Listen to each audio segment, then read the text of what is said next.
Hello everyone, welcome back to Billionaires.Africa, and today I have brought you 10 stories, and some of them they're gonna have to shock you. And surprisingly, they're all happening at one continent. And who knows, they might be your future lookups to become someone you have ever dreamed of. And allow me to ask you something. What if I told you that one refinery in Nigeria just beat the entire United States at supplying Europe with jet fuel? Or that billionaire who is about to risk everything he owns just to build a brand new airline? And then there is Angola, where the government is about to sell shares in a company it once seized from a woman who was the Africa's richest. And I want you to think about that for a second. 10 stories, one continent, and some of the biggest moves in business are happening right here on this continent, Africa. Let's get into it.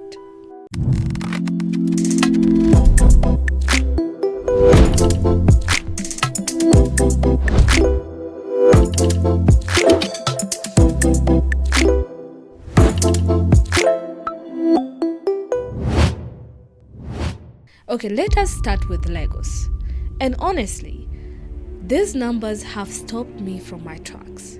Aliko Dangote's refinery shipped around 466,000 tons of jet fuel to Europe in June.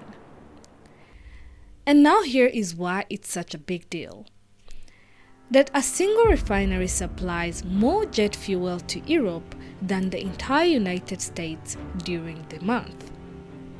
And I want you to pause on that and think about it. One refinery outselling America. And here is the most part of it. Dangote is still planned to list the refinery publicly across Africa. And every month the refinery keeps delivering numbers like this.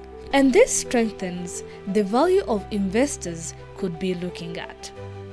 And for years, people have been wondering if this project could ever work. And today is changing where the world buys fuel. And now, let's head to Angola. And this story might be the most unusual story you're gonna hear this year. And here is the twist. Unitel was co-founded by Isabel dos Santos, where she once owned about a quarter of the company before the government seized her assets back in 2022. At one point, she was worth more than $2 billion, making her the first richest woman in Africa. And she has never been convicted, denies the allegation against her, and says the entire case is politically motivated. So this week, the government is about to sell shares in a company that used to be part of her fortunes. We're talking about Rise, Seizure, IPO, and if you look at it, this is a very powerful story. And now let's head to Cameroon, and this is what we call a biggest bet. Baba Ahmadou Danpullo, the richest man in Francophone sub-Saharan Africa, is investing around $900 million or roughly 500 SFA francs. And all of this is to launch Danpullo Airline. And he's also planning to build 2 private airports, one in Yaoundé and another one in Douala. And now here is why everyone is paying attention on this story. This investment is estimated across to be his entire fortune. And think about that. He's betting that the Cameroon needs the airline that the government has never built for them. And he's willing to put everything he owns just to make this happen. And this, if it works, it could reshape the travels across Central Africa. And if it doesn't, it's gonna be one of the biggest bets we have seen in this year. Now let's head over to South Africa where the business and politics seems to be crossing paths. Patrice Motsepe recently topped polling for the ANC leadership, and he continues to say he isn't running. Then just a day later, a Johannesburg court cleared his company, an African Rainbow Capital, in a $195 million graphite dispute linked to Tanzania. And that moves a significant cloud hanging over the business. So the space is one news cycle.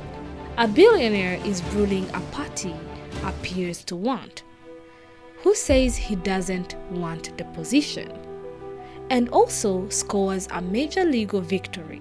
And this is a definitely story to keep at watch, because stories like this in South Africa, they move so quickly. And we have talked about Nigeria, and now we are going back to Nigeria again, because something bigger than one company is happening there. An entire generation of banking leaders are starting to step aside. You may wonder why. Tony Elumelu will retire as chairman of UBA on August 21st, after 12 years, with veteran banker called Emmanuel Noromo taking over. And surprisingly, this follows Jim Ovia stepping back from Zenith Bank earlier this year. And these are people who helped shape modern Nigerian banking. And that's why this is remarkable. This shows how they are choosing to live. Planned, ordinary, no public drama. And this shows why this is remarkable, is how they are all planning to live. And sometimes that kind of succession says as much of leadership as building the company at the first place. Okay, now let's switch the gears. Because not every billionaire story that happens in a boardroom. Because for decades, two South African wealthiest family, the Ruppel and Oppenheimers, have been quietly competing somewhere completely different.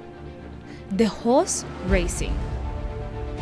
Rival stud farms, rival horses, and a rivalry that's lasted through generations. And interestingly, this has helped South Africa keep its horse racing alive. No taking over, no billion-dollar acquisition, just old money, fast horses, and a whole lot of pride. And sometimes, most of interesting business stories isn't really about business at all. And here is someone none of people has ever heard of yet. Harriet Tabuteau. He's born in Haiti, and he founded a biotechnology company, Axome Therapeutics. Its stock has doubled in just 9 months, and that surge has pushed his estimate net worth around $2.2 billion. No inheritance, no oil, and no cement. Just building a biotechnology company. And now he's becoming the newest black billionaire. And without attracting the attention that you might have expected. And these are the exactly stories that we bring to you before anyone else starts talking about it. And now let's talk about the future money. Flutterwave founder Olubenga Agbola has secured a strategic investment from Cycle Ventures. And the goal? To integrate USDC, the dollar-backed stablecoin, into Flutterwave's payment network across 34 African markets. And here is what this really means. If a stable digital dollar becomes widely used, sending money across Africa will be much easier, faster, and also cheaper. And if that future happens, you will never have to worry again about transferring money across Africa at any country at any time. And Flutterwave wants to be the center of this attention. And we could never forget Zimbabwe, a video showing a businessman, Wignell Chivayo, celebrating the president Mnangagwa's proposed term extension abroad. A private jet has been circulating online, so the public reactions has been sharply divided. But sometimes the image itself tells a story. Wealth, power, private jets, all in one frame, without anyone saying a word. And finally, let's end with my kind of favorite story. Because every great fortune has to begin somewhere. And let me tell you this. Sylvestre Nguchi once sold fish from a market stall in Cameroon.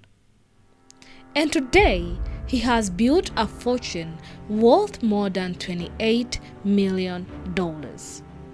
One thread, one opportunity, and one step at a time. And this one is some of the oldest stories in business. Could be the most inspiring because it shows that the ladder on this continent is still there. And if you are capable, it doesn't mean you have to be having status. Just have ambition and the ground to start on. And there you have it. 10 stories of 1 week. And a cute reminder that the biggest moves in business around the world is happening right here in Africa. And now I want to hear from you. Which story surprised you the most? Was it Dangote beating the US in jet fuel exports? Or was it a billionaire risking almost everything he has just for an airline? Or a remarkable journey from a fish stall to a multi-millionaire dollar fortune? If you have enjoyed this, stay ahead with the biggest, wealthiest stories that are reshaping or shaping the African continent right now. And don't forget to like, share, and subscribe. I'm Mariam Keza, and this was Billionaires Africa. Thank you for watching. I'll see you in the next one.